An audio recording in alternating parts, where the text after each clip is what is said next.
J'espère que vous allez bien, que vous avez passé une bonne fête de fin d'année et que l'année 2019 commence bien. Je suis très contente de commencer cette année avec vous et donc merci beaucoup Brian d'avoir organisé ça. Pour ceux que je ne connais pas, en fait il n'y a qu'une seule tête connue ici et si vous n'avez pas vu mon nom sur l'événement Meetup, donc je m'appelle Apolline Blandin et je fais partie de l'équipe de recherche sur les cryptos et la technologie blockchain au Centre pour la finance alternative à l'Université de Cambridge. Et donc c'est, pour vous faire juste une brève historique on va dire du centre, en fait il a été créé en 2015 et l'idée c'était de faire de la recherche sur tout ce qui est finance alternative comme le nom l'indique et donc c'était essentiellement le crowdfunding, le prêt de pair à pair. Et en fait fin 2016 ils se sont dit bon il s'agirait d'avoir une équipe de recherche sur les cryptos et donc ils ont créé cette équipe là. Nous on fait rien de très technique, on s'appelle un peu généraliste parce qu'en fait notre cœur de métier on va dire c'est ces rapports d'industrie qu'on publie annuellement. Donc, à l'heure actuelle, on a 4 rapports à notre actif. Le premier, c'est celui qui a été publié en avril 2017 sur l'écosystème des cryptoactifs et sur les blockchains publiques. En septembre 2017, c'était un autre rapport annuel sur les blockchains d'entreprise ou blockchains privées et leur adoption dans le secteur public et le secteur privé. Plus récemment, en août, on a publié ce rapport qui est plus conceptuel et à destination du grand public et des régulateurs pour expliquer un peu comment fonctionne la technologie, quels sont la structure de la technologie, etc. Et tenter de rendre tout ça un peu plus intelligible, notamment pour les hommes politiques, on va dire. Et plus récemment, donc, on a publié la seconde édition de ce rapport annuel sur les cryptoactifs et les blockchains publiques, qui est le sujet de notre discussion ce soir. Tout ça, vous pouvez les trouver gratuitement sur notre site, vous pouvez les télécharger. Je peux vous envoyer le lien, les slides et tout ça après. Alors juste pour faire un petit récap, donc comme j'ai dit, la première édition de ce rapport annuel s'était publiée en avril 2017. Et en fait, l'objectif c'est vraiment d'avoir un aperçu de l'industrie annuellement, de fournir un peu une analyse empirique. Donc nous, comment on fait ça? En fait, on a des questionnaires en ligne et on va contacter les entreprises, les mineurs individuels et collecter des données via ces questionnaires en ligne. Donc en 2017, on avait 4 questionnaires et on a eu à peu près 150 réponses qui nous permettent de couvrir une trentaine de pays. Et ce qui est assez intéressant, enfin après donc on a ces données privées qu'on combine de temps en temps à des données qu'on collecte via des tweets, des articles, etc. Et ce qui est assez intéressant, c'est que cette édition, en fait, elle a été publiée donc en avril 2017, juste avant le boom. Et donc le dernier chiffre de market cap qui est mentionné, c'est 36 milliards de dollars, donc juste avant que le boom démarre.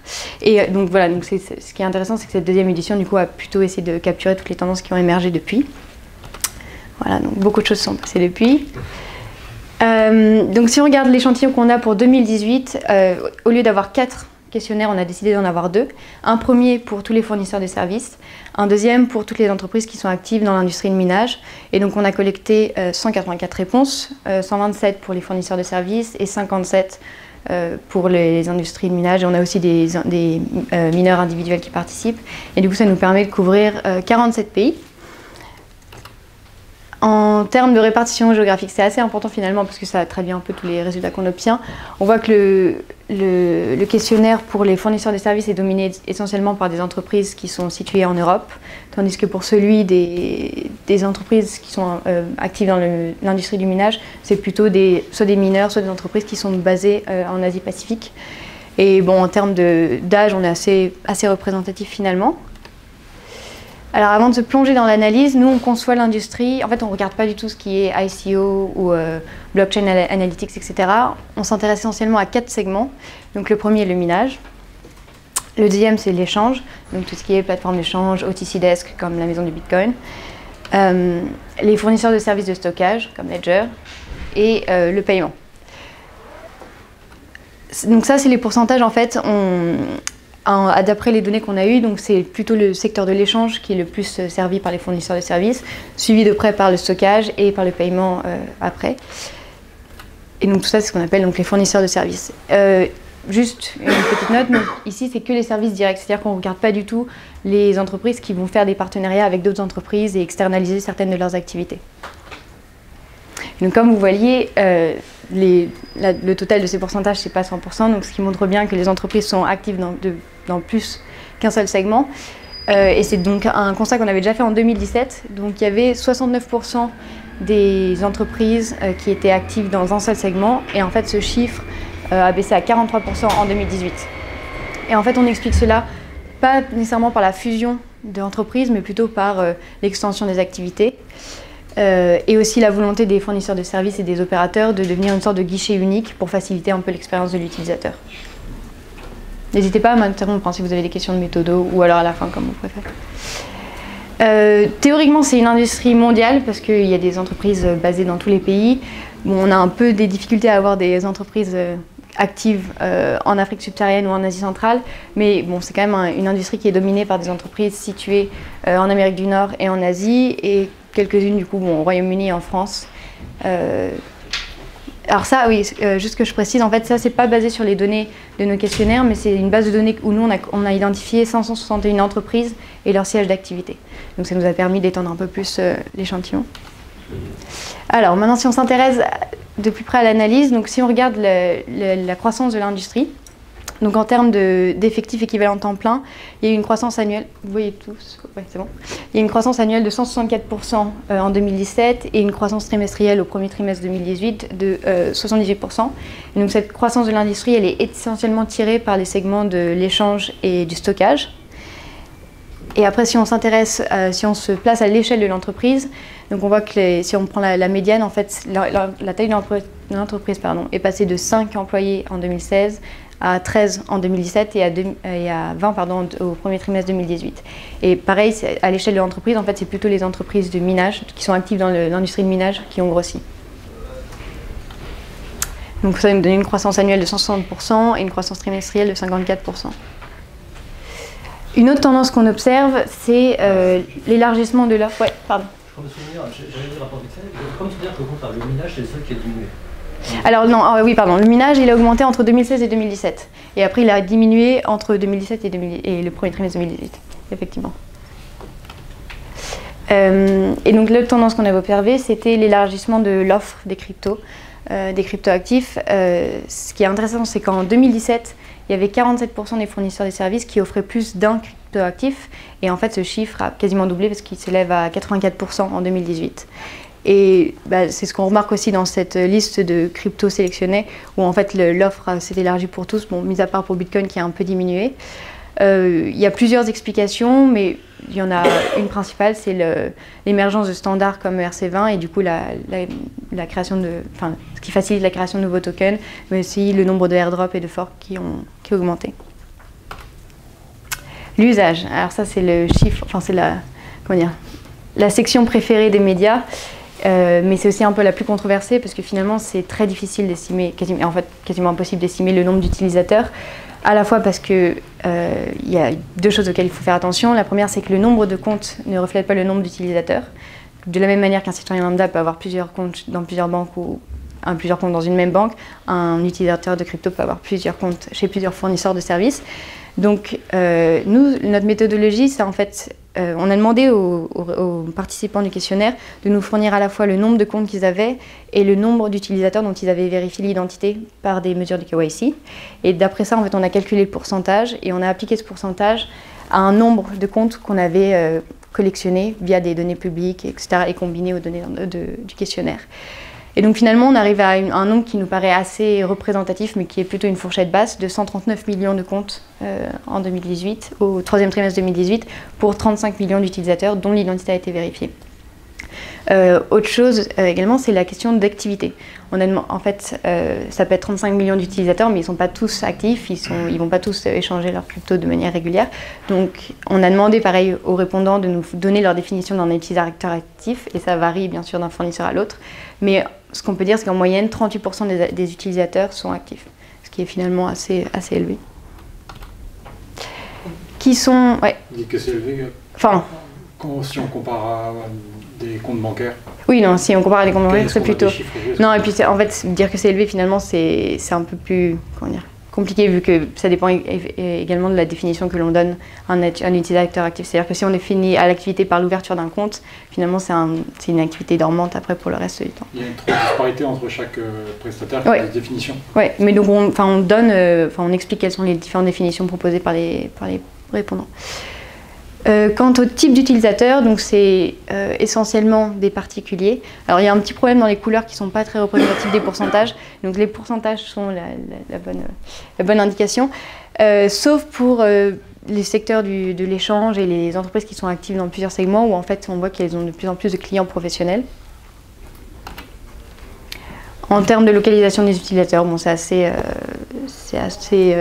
évident. Enfin, les fournisseurs servent d'abord leur marché domestique, même s'il y a quand même pas mal d'entreprises d'Asie-Pacifique, d'Europe et d'Amérique du Nord qui opèrent également dans d'autres régions. Alors ensuite, pour caractériser l'activité, nous, ce qu'on a fait, c'est qu'on a regardé à la fois les données on-chain et les données off-chain qu'on avait collectées via les questionnaires. Donc ça, c'est des données qu'on a à partir de Coinmetrics essentiellement.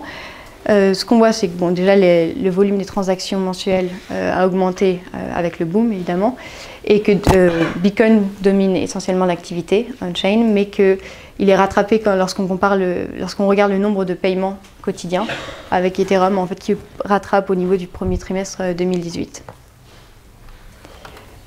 Pour ce qui est des transactions off-chain, donc ça c'est comme j'ai dit des données qu'on a collectées via les questionnaires. Ce qu'on voit, c'est que la taille moyenne des transactions s'est accrue. Et ce qui est intéressant, c'est qu'en fait, les transactions, il y a des comportements différents, bien sûr, si ce sont des transactions domestiques ou des transactions internationales. Et notamment, ce qui est intéressant, c'est que les transactions internationales, les transactions à forte valeur, donc au-delà de 1 000 $, a beaucoup augmenté, a augmenté de 34 à 46%. Régulation, l'autre sujet chaud, on va dire, de 2018. Alors, pour qu'on soit un peu tous sur la même page, on a voulu cartographier un peu les deux écosystèmes et les flux monétaires. Ne me demandez pas si un designer est passé par là, mais donc l'idée c'est que chaque crypto a son écosystème local. Donc nous, on a représenté Bitcoin et Ethereum.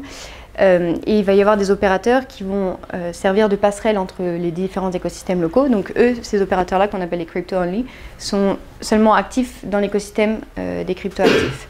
Mais en dehors de ça, il y a également des opérateurs qui vont fournir des services pour faire la passerelle entre les services traditionnels, le monde réel on va dire, et l'écosystème des cryptoactifs. Et donc, par définition, ces opérateurs-là qui touchent des monnaies fiat, des monnaies fiduciaires et les cryptos sont soumis à des régulations financières. Les autres, mis à part dans certaines juridictions, n'ont pas encore de régulation spécifique. Donc sachant cela, ce qui est intéressant, c'est de voir que malgré le fait que certaines de ces entreprises qui ne sont actives que dans l'écosystème des cryptos, il y a une forme d'autorégulation et de mesures autorégulatrices qui se met en place, vu qu'elles, par exemple, 48% d'entre elles ont mis en place des équipes juridiques. Contre 91% pour les entreprises qui touchent à la fois les monnaies fiat et les cryptos.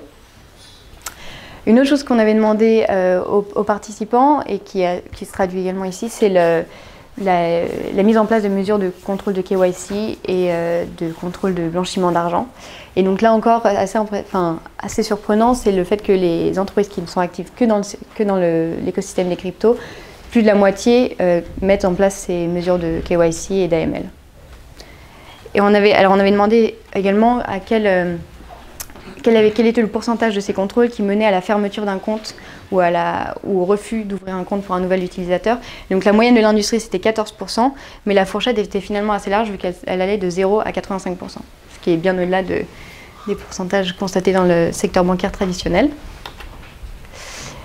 Un autre préjugé est celui que les opérateurs ont mis en place les mesures de KYC et AML à partir de 2016-2017, quand les régulateurs ont commencé à s'intéresser au monde des cryptos. Et finalement, ce que montre ce graphe, c'est que les opérateurs ont mis en place des mesures de KYC et AML dès le lancement de leur activité. Voilà. Et le dernier sujet au sujet des régulations, c'est la question des licences. Donc, de manière pas très surprenante, les entreprises qui ne sont actives que dans l'écosystème des cryptoactifs que seulement 5% d'entre elles ont des licences, contre 39% des entreprises qui touchent les monnaies fiduciaires et les cryptoactifs. C'est à peu près les mêmes proportions que l'on retrouve pour ce qui est les demandes en cours. Mais par contre, et c'est là où ça devient intéressant, c'est que il y a 30% des entreprises qui sont actives dans l'écosystème des cryptoactifs qui ont l'intention de demander une licence s'il y a des réglementations qui se mettent en place ou s'il y a ouverture des licences pour les entreprises de crypto.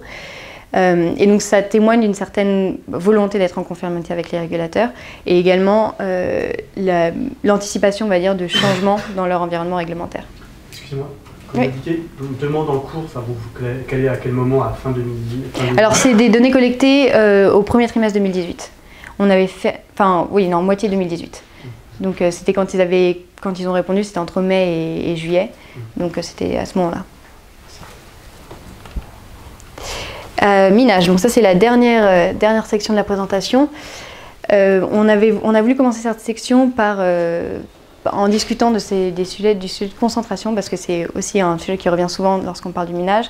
Et c'est notamment, on avait une question pour les mineurs individuels quant à cette notion de concentration, et on voit que c'est une des préoccupations premières, ce qui est tout à fait justifié, mais on cherche un peu à nuancer en disant qu'en fait il y a plusieurs types de concentration selon l'activité qu'on regarde. Il peut déjà y avoir une concentration au niveau de la production des équipements de minage. Donc en fait le marché est dominé par les 3 gros chinois, on le sait bien, mais il est finalement beaucoup plus varié qu'il n'y paraît, parce qu'on a identifié plus d'une trentaine de fabricants d'équipements, et leur répartition géographique est finalement assez distribuée. Un deuxième type de concentration, c'est celle des sites de hachage ou les fermes de minage. Mais là aussi, il s'agit à la fois vérifier qui sont les propriétaires ou les gestionnaires de ces sites de minage et quelles sont leurs répartitions géographiques. Je reviendrai là-dessus parce que c'est le slide suivant. Et le dernier risque de concentration, c'est au niveau des poules de minage. Donc les hacheurs vont contribuer à une poule de minage en fournissant de la puissance de hache, et les gestionnaires de poules, eux, vont choisir quelles sont les transactions à inclure dans le prochain bloc. Mais là aussi, il faut analyser la structure des poules et leur répartition géographique pour vraiment évaluer le niveau de concentration. Alors ça constitue un peu de notre, la mine d'or de notre rapport, parce que en fait, c'est des données qui sont collectées que via des sources publiques, donc des tweets, des articles, des posts sur Reddit ou Bitcoin Talk, etc. Et on a essayé d'identifier donc les fermes de minage. On a réussi à en identifier 128, et pour 93 d'entre elles, on a estimé la consommation électrique. On a eu des données quant à leur consommation électrique qui s'élèverait à 1745 MW. Donc si vous avez lu le rapport de l'an dernier, vous verrez que en fait, l'an dernier, c'était essentiellement des fermes de minage qui étaient concentrées en Chine, dans 3 régions principales, donc Xinjiang, Sichuan et Mongolie intérieure. Et en fait, là, ce que montre la carte, c'est que finalement, c'est un peu plus réparti, et notamment, en fait, il y a de plus en plus d'activités au Canada et aux États-Unis, ce qui s'explique en partie par l'accès à des ressources un peu plus propres et par certains partenariats entre les fournisseurs d'électricité et un climat froid et un environnement politique assez stable. Pour ce qui est du paysage des poules de minage, donc ce qu'on a fait, c'est qu'on a choisi on a pris les 6 principales cryptoactifs, crypto-monnaies, et on a tenté d'identifier un certain nombre de poules, ce qui en fait ne dit pas grand-chose. Donc ce qui est intéressant, c'est de regarder le nombre de poules qui contrôlent plus de 50% du taux de hash et leur répartition géographique. Et en fait, ce qu'on voit, c'est que c'est assez concentré, mais finalement, ça varie beaucoup d'une crypto à l'autre. Donc pour Bitcoin, par exemple, on avait identifié 56 poules, donc 4 contrôlaient plus de 50% du taux de hash. Et c'était des poules qui étaient essentiellement localisées en Asie-Pacifique.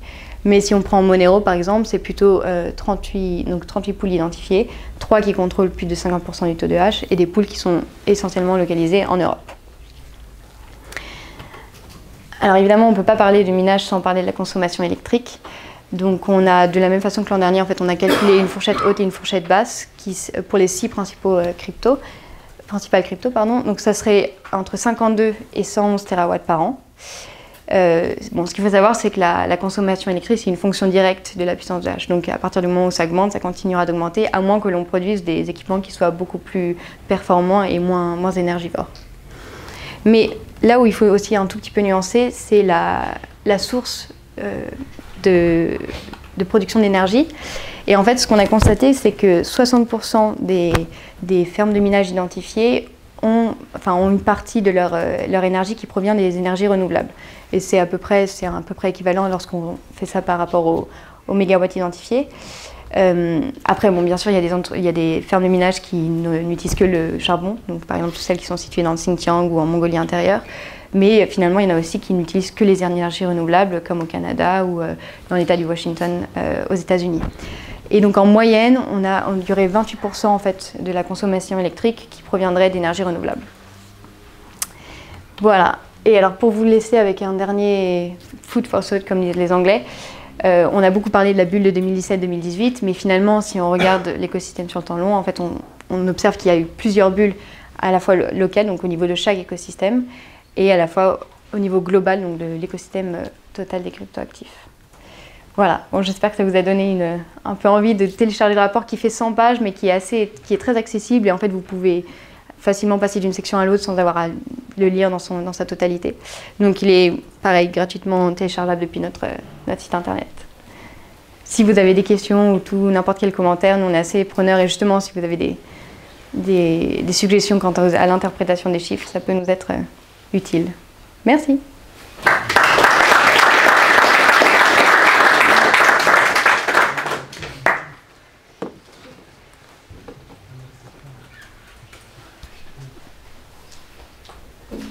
Oui. Vous êtes basé sur quel type de données justement pour trouver les sociétés, les services providers? Alors en fait c'est avant même que j'arrive, mon collègue avait lui collecté beaucoup, en fait il avait fait sa thèse de master sur ça, sur l'écosystème Bitcoin, donc il avait déjà depuis plusieurs années en fait listé toutes les entreprises, enfin beaucoup d'entreprises, et c'est une base de données qu'on alimente à chaque fois. On a aussi commencé à faire un peu de web scraping, et notamment pour des sites comme CryptoCompare, et donc on a une liste d'échanges un peu plus large par exemple que les plateformes de paiement, mais c'est vrai que tous les jours on en découvre. On découvre de nouveaux opérateurs, notamment dans des pays où c'est un peu moins, auxquels on a un peu moins accès, on va dire. Voilà. C'est quoi justement les différentes définitions d'utilisateurs actifs données par les plateformes? Alors, il y avait les acteurs actifs, c'est une personne qui va faire des échanges toutes les semaines, une autre personne qui va se connecter à son compte toutes les semaines, mais après ça pouvait être, pour certains fournisseurs de services, c'est juste avoir ouvert un compte. Et c'était considéré comme actif. Pour les prestataires de services, quel est le driver qui semble le plus important pour vous? Est-ce que ça serait le nombre d'utilisateurs actifs ou les volumes? Ou est-ce que c'est Très bonne question. Très bonne question. Bah, c'est vrai que de ce qu'on voit des demandes des fournisseurs de services, il s'agirait plutôt du nombre d'utilisateurs actifs. Mais après, c'est pas forcément le plus évident à définir, je dirais. Oui.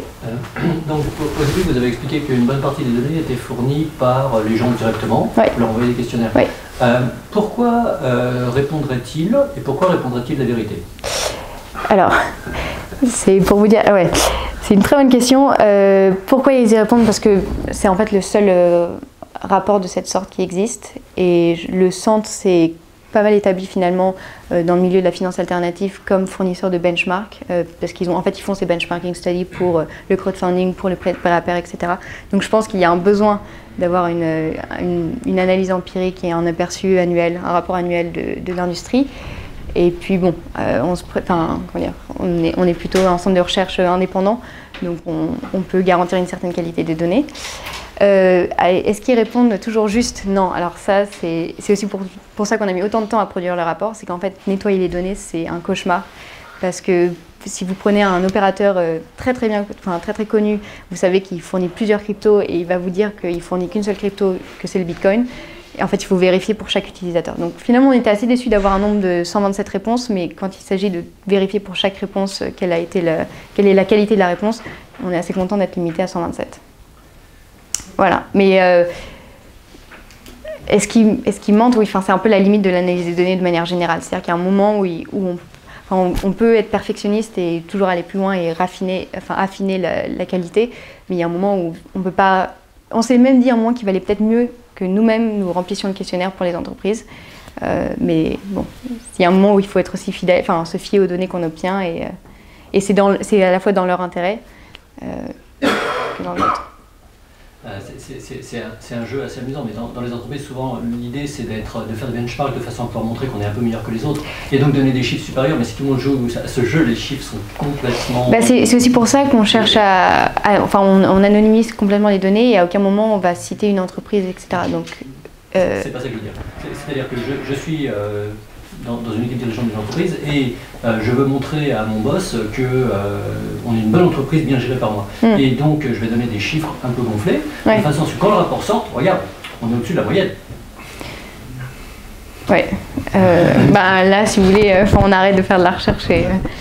Je sais pas, Brian, quel... Non, mais nous on a répondu. Oui.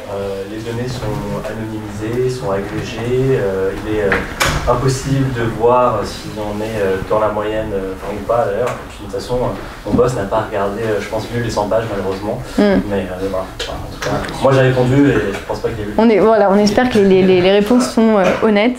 Et puis voilà, s'ils mentent, bien on n'a pas de moyen de vérifier. On espère qu'ils trouvent suffisamment d'intérêt pour ne pas avoir à falsifier les réponses. Oui. Dernière question. Dans le rapport, et c'est pas tellement montré dans les slides, il y a toute une partie sur multi-activité. Oui. Et par contre, j'ai peut-être regardé trop rapidement, j'ai pas passé beaucoup de temps, j'ai pas eu le split de multi-activité. C'est-à-dire que ça m'a intéressé de voir, ok, multi c'est plus que 1, mais lesquels deux par exemple sont souvent couplés? Pourtant, il y a en fait au tout début, donc on divise par segment et après chaque segment est divisé par activité. Donc mettons le segment de l'échange, il y a tout ce qui est trading desk, OTC desk, brokerage services, etc. Et en fait, on fournit, il y a une sorte de tableau qui fournit les. Il y a dans le rapport tout au long 4 grands secteurs. Ah oui. Et il y a le 5e qui est multi. Multi-segment. Oui, multi-segment, du coup, c'est les 3 segments en fait. C'est-à-dire que ce sont des entreprises qui sont actives dans plus d'un. Oui, et si ça se trouve, les 3/4 de multi, c'est les deux mêmes. Lesquels deux? J'invente, mais c'est cette information-là. Non, alors après, on a été exclusif, c'est-à-dire que en fait, on a compté le nombre de secteurs dans lesquels ils étaient actifs, de segments dans lesquels ils étaient actifs, et c'est à partir de là qu'on a défini quels étaient multi-segments. Je ne sais pas si ça clarifie là. On peut, ouais, je pense que bon, si vous voulez, on pourra en reparler après, mais normalement, on a fait en sorte qu'il n'y ait pas de doublon, justement, qu'une entreprise ne soit pas comptée 2 fois dans l'échantillonnage. Oui. C'est intéressant de s'intéresser à la concentration dans le secteur du minage. Par contre, sur les exchanges, la vision me semble un petit peu simplifiée, puisque là aussi, en fait, il y a quand même un certain nombre d'étages dans le business. Est-ce que vous prévoyez, puisque il y a quand même beaucoup de questions sur la fixation du prix sur le marché, est-ce que vous prévoyez d'élargir l'étude à effectivement étudier plus particulièrement comment fonctionne l'exchange, qui sont les market makers, etc. C'est une question qu'on a eue assez souvent, donc on envisage peut-être d'intégrer pour le rapport de cette année. Mais du coup, ça nous ferait faire des rapports encore plus longs que 100 pages. Donc voilà. Mais oui, c'est effectivement un retour qu'on a eu assez régulièrement. Vous avez des acteurs publics avec lesquels vous pouvez vous tourner à l'heure qu'il est pour avoir des informations sur le marché? Parce qu'avec le basculement en France, avec la législation, est-ce qu'il y a des acteurs qui sont assez actifs pour que vous ayez des informations de leur part qui soient valides, ou au contraire, vous avez plus d'informations qu'eux parce qu'ils n'ont pas encore... Alors en fait, c'est un peu des deux sens. C'est-à-dire que de temps en temps, on est contacté par des gouvernements ou des acteurs, des entreprises pour avoir un peu plus accès aux données qu'on ne divulgue pas bien sûr. Et nous, on a été en contact, parce qu'en fait, quand on essaye en fait, finalement, la plupart des données accessibles librement sur CoinMarketCap ou CoinMetrics, c'est assez le bazar et c'est difficile de faire une analyse fine à partir de ces données-là. Donc, on a envisagé de faire un partenariat avec Chain Analysis ou quelle est l'autre entreprise? Il y a Libratech également qui a pas mal de données. Donc, c'est aussi quelque chose à laquelle on réfléchit pour l'année 2019. Oui. Du coup, c'est quoi vos conclusions sur la décentralisation des pools comme je l'ai dit, c'est finalement assez concentré si on s'en tient au nombre de pools qui contrôlent plus de 50% du taux de hash. Mais voilà, que ça varie d'une crypto à l'autre et que là, les données que j'ai fournies, c'est des données à la mi-novembre 2018. Et autre chose que j'ai oublié de mentionner, c'est que finalement, les hasheurs peuvent passer d'une pool à l'autre de manière assez facile. Je veux dire, il n'y a aucun coût associé avec ça. Et c'est notamment ce qu'on a vu, c'était en 2014 avec JH.io qui a contrôlé pendant un moment plus de 50% sur le réseau Bitcoin. Et en fait, on a vu des hasheurs qui ont commencé à quitter la pool pour aller vers d'autres pools. Donc finalement, ils n'ont aussi aucun intérêt à ce que la pool à laquelle ils contribuent ne respecte pas les règles. Et donc voilà. Donc il y a une sorte de jeu de pouvoir et contre-pouvoir qui existe, qui maintient un certain équilibre. C'est une question. Oui. Est-ce que Cambridge, ils ont sorti un papier sur les consensus Alors, nous, on fait rien de technique, mais après, je sais qu'il y a la Cambridge Blockchain Society et ils ont notamment beaucoup de chercheurs du département de Computer Science. Et donc, Je sais qu'il y a une personne qui fait ses recherches là-dessus, je ne sais pas s'ils ont publié quelque chose. Je pourrais regarder et vous dire. À Cambridge? À l'université, ouais. Ce ne sera pas nous, mais ce sera des gens avec qui on est en contact et qui peuvent... Je ne sais pas si on peut sortir un papier. Enfin, nous, à notre niveau, non, mais... Ce sera d'autres départements. Ouais, d'autres départements, bien sûr. Ouais. Est-ce que vous voyez le développement du matériel, c'est-à-dire le développement du minage soutient le développement de l'utilisation en local, ou est-ce que ça peut être complètement dissocié, parce qu'on voyait qu'il y avait un centre géographique en Asie, ouais. et il n'y a pas vraiment de minage en Europe, en tout cas en France, pas un centre de gravité important. Est-ce que ça peut être un frein au développement de la blockchain et des crypto-monnaies, des crypto-assets en Europe et en France, le fait qu'il n'y ait pas beaucoup de minage, ou est-ce que c'est complètement dissocié aujourd'hui? Nous, enfin, on aurait tendance à dire que c'est plutôt dissocié. Après, c'est vrai qu'il y a tout le sujet de Bitmain et des puces ASIC qui produisent, et donc où on voit que en fait, les deux sont très liés.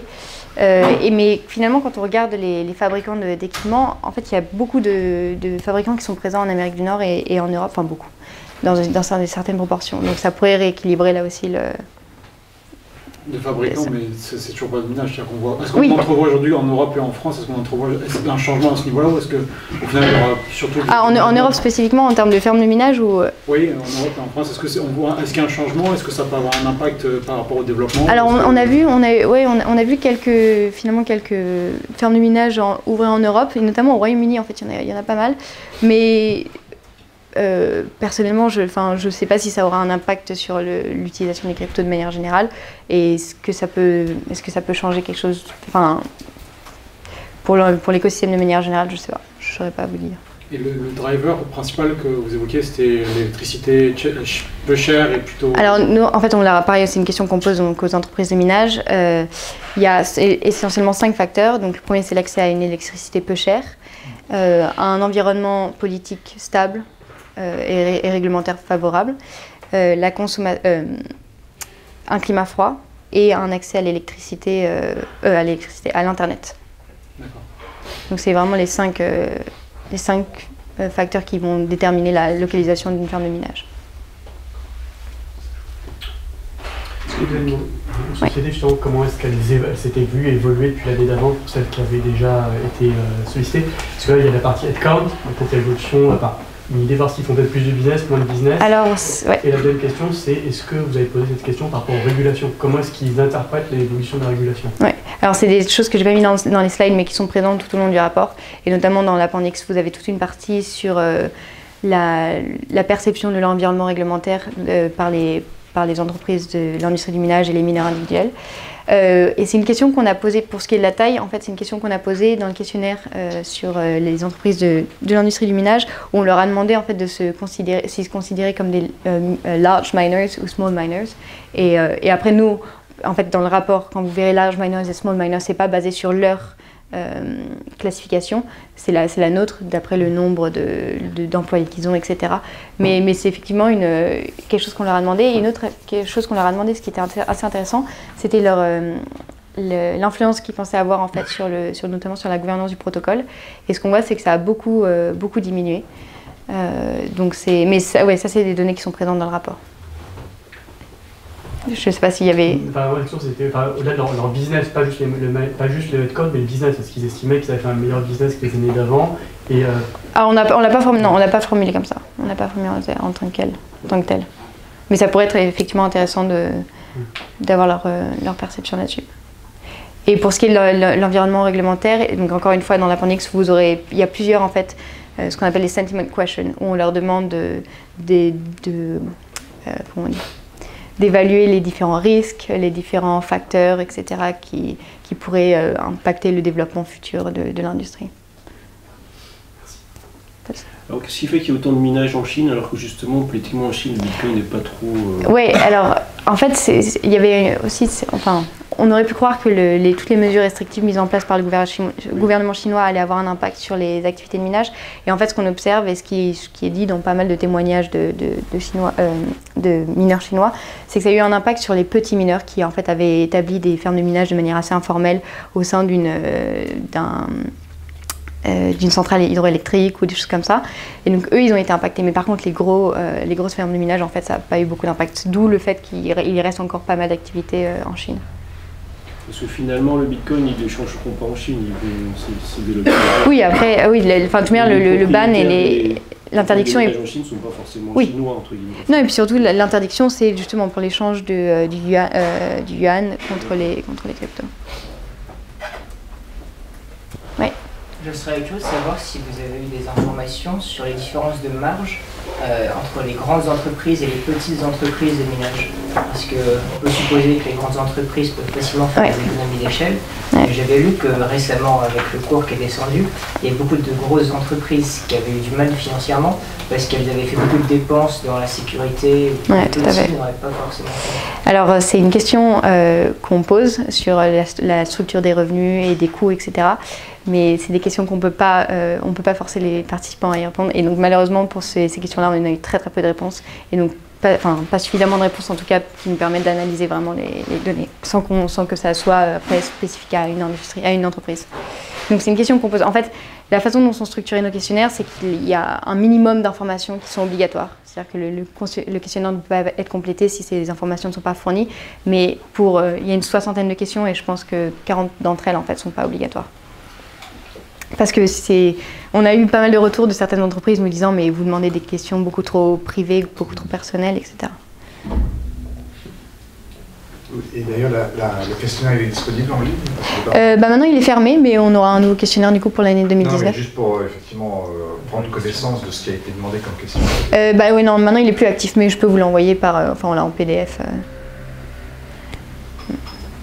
Est-ce que vous voyez une disparité dans le ressenti entre les différents acteurs? Est-ce que par rapport à comment ils perçoivent le marché, leur activité, entre les mineurs, les gestionnaires de poules, etc., est-ce qu'ils sont plus ou moins alignés, ils perçoivent le marché de la même manière ou au contraire? Oui, alors les grosses, en fait, c'est pour ça qu'on l'a organisé comme ça dans le rapport, c'est en fait la distinction, il y a des vraies différences entre, selon la taille en fait des mineurs, donc si c'est des larges ou des small, mais après en termes d'activité, il n'y a pas beaucoup de différence, et c'est un peu la même chose pour les fournisseurs de services, c'est-à-dire que quand on compare les différents segments, c'est à peu près les mêmes inquiétudes qui reviennent, donc on compare plutôt par taille, ou si ce sont des entreprises actives seulement dans l'écosystème des cryptoactifs, ou si ce sont des entreprises qui touchent à la fois les monnaies fiat et les cryptos. Je crois que j'avais vu, ouais. Pour vous, qu'est-ce qui pourrait améliorer la démocratisation des applications décentralisées les échanges décentralisés ou les... Parce qu'à l'heure actuelle, il y a aussi beaucoup de choses qui sont dites là-dessus, mais en pratique, il y en a aucun qui fonctionne vraiment. Donc, à voir. J'avoue que, on se garde souvent de faire des prédictions, et moi dedans moi. Donc, si quelqu'un a un avis particulier là-dessus, non. Je pense qu'il faut attendre de la scalabilité. Parce qu'aujourd'hui, le plus grand frein, je pense, c'est l'expérience utilisateur qui est amoindrie à cause de la très mauvaise scalabilité des réseaux de blockchain actuels. Ouais, ça peut être...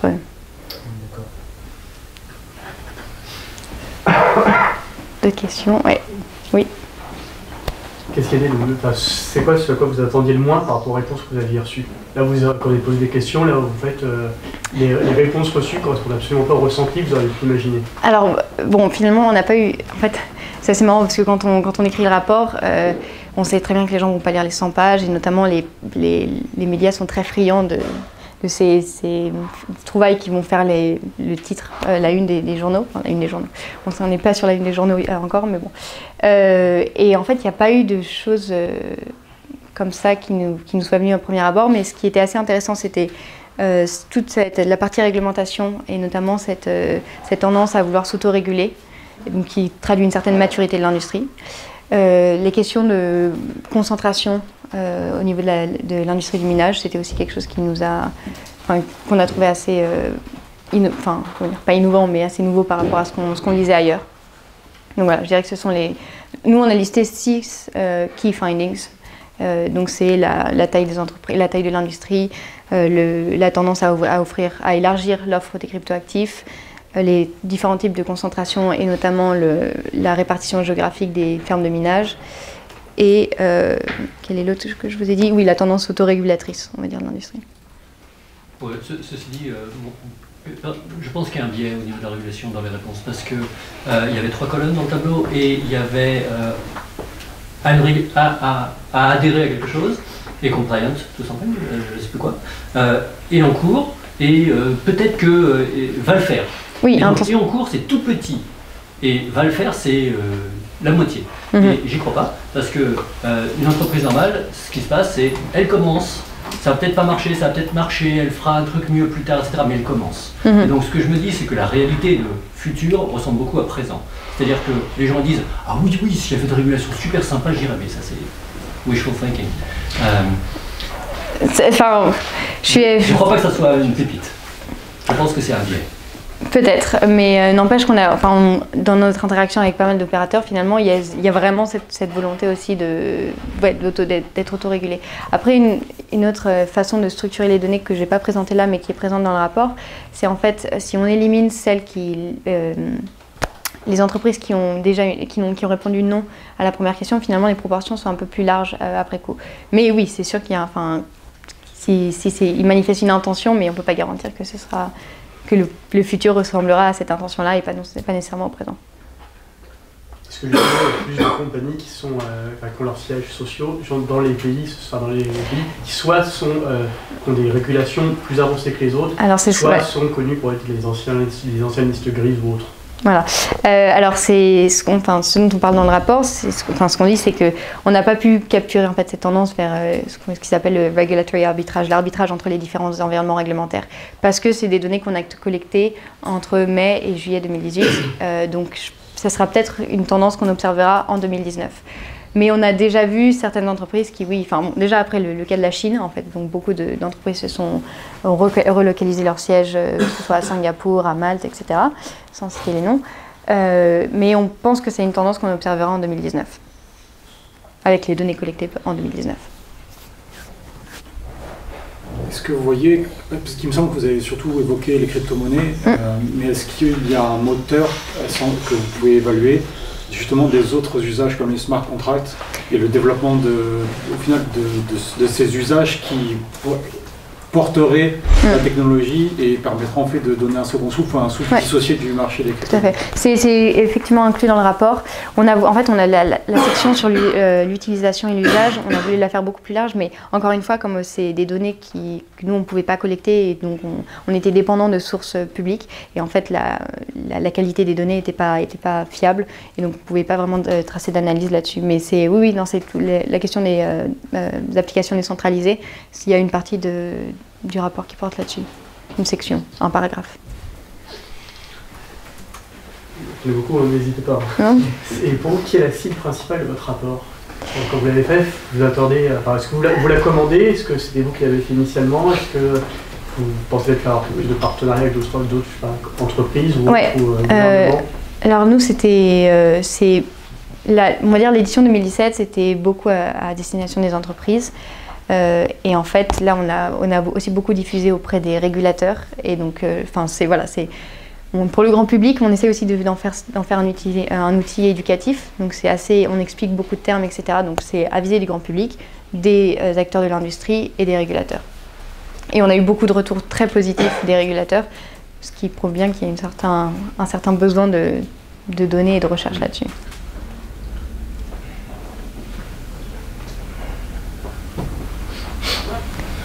D'autres questions? Je crois qu'on a fait le tour. Bon, écoutez, merci beaucoup d'être venu, Pauline. Merci d'avoir organisé ça. Et, bon vent à Londres, à Cambridge, pardon. Oui. Et merci à tous d'être venus. Et n'oublions pas que c'était aussi le 10e anniversaire de Bitcoin. J'espère que vous allez profiter de cet instant et lire le Times d'aujourd'hui. C'est très intéressant. Voilà. Merci à toi. Merci beaucoup.